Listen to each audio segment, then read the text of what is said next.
Questãozinha aí de análise combinatória que caiu na UFPR. Diz o seguinte, ó. No determinado jogo, uma pessoa precisa escolher um número com 5 algarismos. O primeiro algarismo não pode ser zero. Além disso, o número não pode ter dois algarismos pares consecutivos e nem dois ímpares consecutivos. Considerando o zero como um algarismo par, podemos afirmar que a quantidade de possibilidades para a escolha desse número é igual a quanto? Tá, então a gente tem um número aí de 5 algarismos, tá? Então eu vou colocar aqui um número do tipo A, B, C, D, E, em que o A é diferente de zero, porque como a gente bem sabe, se o A for zero, a gente deixaria de ter um número de 5 algarismos e passaria a ter um número apenas de 4 algarismos, tá? E daí a gente tem a restrição do enunciado, que é não poder ter dois algarismos pares consecutivos e nem dois ímpares. Só que daí a gente pensa, ó, se eu fosse colocar aqui, por exemplo, o primeiro número sendo 1, tá? O primeiro algarismo, na verdade. O segundo algarismo, ele pode ser 3? Não. Pode ser 5? Também não. Não pode ser 7 nem pode ser 9, porque eu não posso ter ímpares consecutivos. Então, por exemplo, se eu fizesse aqui, ó, 1, 2, aí aqui 3, aí aqui 4, aqui 5. Esse número aqui é um número válido? É um número válido. Porque, ó, nota que entre o 1 e o 3, a gente tem o algarismo 2. Então, a gente não tem dois números ímpares consecutivos, tá? Agora, vamos supor que eu começasse com um número par. Então, aqui eu posso colocar o 2, o 4, o 6 ou 8. Então, eu coloco o 2 aqui. Aqui eu poderia colocar o 4? Não. Poderia colocar o 6? Não. Poderia colocar o 8? Também não. E nenhum 0. Porque eu teria dois pares consecutivos. Então aqui eu vou ter que colocar necessariamente um número ímpar, tá?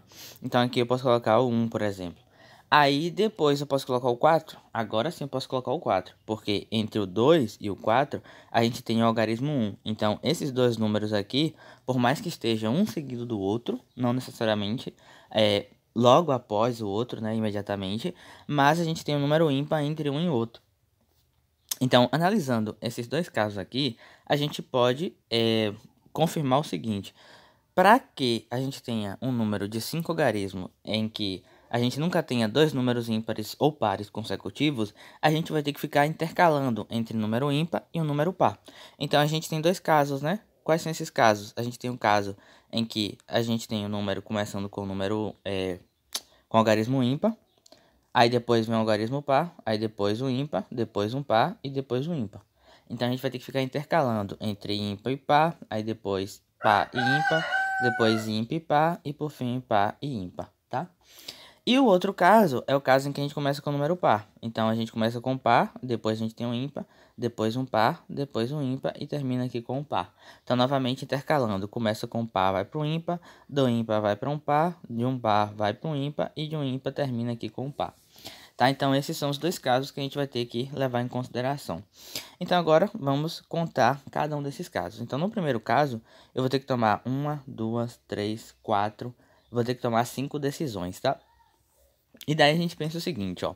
Como o número inicial, que esse número daqui, ele é um número ímpar, é um algarismo ímpar, a gente tem que lembrar quais são os números que a gente pode dispor no caso, né? Observa que a questão, ele não dá nenhuma restrição. Então, isso quer dizer que a gente pode usar os algarismos 0, 1, 2, 3, 4, 5, 6, 7, 8 e 9. Então, aqui nessa casa, eu tenho que colocar o ímpar. Só que de 0 a 9, eu tenho 5 algarismos ímpares, que no caso é o 1, o 3, o 5, o 7 e o 9. Então, para essa primeira casa aqui, eu tenho 5 possibilidades. Agora, para essa segunda casa aqui, a gente tem que ter um número quê? Um número par. Então, nota que agora eu posso usar o 0, eu posso usar o 2, eu posso usar o 4, eu posso usar o 6 e eu posso usar o 8. Então, eu tenho mais 5 possibilidades, tá? Aí, então, quer dizer que o terceiro algarismo aqui vai ter 5 possibilidades? Também vai ter 5 possibilidades. Porque, observa, se você tivesse colocado aqui o 1, e aqui você tivesse colocado, sei lá, o 2 e aqui o 3, observa que eu tenho um número par entre um número ímpar e outro. Então, isso aqui é uma configuração válida, tá? A gente nunca pode ter um número par seguido de um número par ou um número ímpar seguido de um número ímpar, mas a gente pode ter intercalados, né? Par com ímpar, ímpar com par. Então, seguindo a mesma lógica, esse quarto algarismo aqui pode ser escolhido de 5 formas e esse quinto algarismo aqui também pode ser escolhido de 5 formas. Então, no caso em que eu tenho um número de 5 algarismos que começa com um número ímpar, eu tenho 5 elevado a 5 possibilidades, porque eu vou pegar o 5 vezes 5 vezes 5 vezes 5 vezes 5, 5 vezes, tá? E agora vamos aqui analisar o que acontece com o segundo caso. Então, novamente, eu vou ter que tomar 5 decisões, tá? Então, 3, 4, 5 decisões. Bom, essa primeira casa aqui, ela vai ser preenchida com o número par. Só que daí a gente pode pensar, os números pares são 0, 2, 4, 6 e 8. Então aqui, para esse cara daqui, eu tenho 5 possibilidades. Tá errado. Por quê? Porque como a gente viu, o número 0 não pode estar nessa casinha daqui, tá?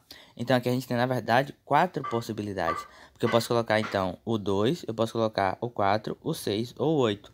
Então aqui eu tenho, na verdade, 4 possibilidades, tá? Agora vamos ver o que acontece com esse segundo algarismo aqui. Bom, aqui a gente vai ter que ter um número ímpar, né? A gente vai ter que ter um número ímpar. E quais são os números ímpares? 1, 3, 5, 7 e 9. Então aqui eu tenho 5 possibilidades. Agora, observa que nessa casa daqui, eu vou colocar um número o quê? Um número par. Mas eu não tenho mais a restrição de não poder usar o zero. Então, se antes aqui eu tinha 4, porque o zero não pode estar ali naquela casa, agora eu posso ter o 5, porque eu posso usar o zero. Então, para os outros quarto e quinto algarismo, a gente também vai ter 5 possibilidades. Então, nesse segundo caso aqui, a gente vai ter um total de 4 vezes 5 elevado a 4. Então, aqui agora a gente faz uma soma, né? Porque a gente está usando aqui o princípio aditivo. Então, eu vou pegar o 5 elevado a 5. Deixa eu melhorar esse 5 aqui. O 5 elevado a 5 e vou somar com o 4 vezes o 5 elevado a 4, tá? Então, eu peguei essas duas formas aí de a gente fazer esses números e somei. Só que daí, se você faz alternativas, você vai ter que na letra A tem 10 vezes 5 elevado a quarta, tem 9 elevado a quinta, tem 9 vezes 5 elevado a quarta, tem 5 elevado a quinta e tem 5 fatorial. Não bate, né? Não bate. Mas então o que a gente pode fazer? Ó? Observa que a gente tem um fator 5 elevado a 5 e aqui a gente tem um 5 elevado a 4. Ou seja, eu posso colocar esse cara em evidência. Então eu vou pegar aqui o menor número, que no caso vai ser o 5 elevado a 4. Então, quando eu coloco esse cara em evidência, o que acontece, né? Como eu tenho aqui 5 elevado a 5 e eu tirei 5 elevado a 4, então aqui dentro vai ficar um 5. Porque observa que eu tenho um produto de potência de mesma base. Então, eu conservo a base, que é o 5, e somo os expoentes. Então, quando você somar aqui o 4 mais 1, você vai ter exatamente 5, tá? Então, aqui é 5 elevado a 1. Como 5 elevado a 1 é o próprio 5, eu não vou colocar esse 1, tá? E agora eu coloco o sinal do mais. Observa que eu tinha 5 elevado a 4 e eu tirei aqui o 5 elevado a 4. Então, lá dentro vai ficar apenas o 4, tá? Lá dentro vai ficar apenas o 4. E agora a gente pode resolver isso aqui, ó. Porque 5 elevado a quarta vai continuar sendo 5 elevado a quarta. E agora a gente faz o 5 mais 4. E quanto é 5 mais 4? 5 mais 4 dá 9.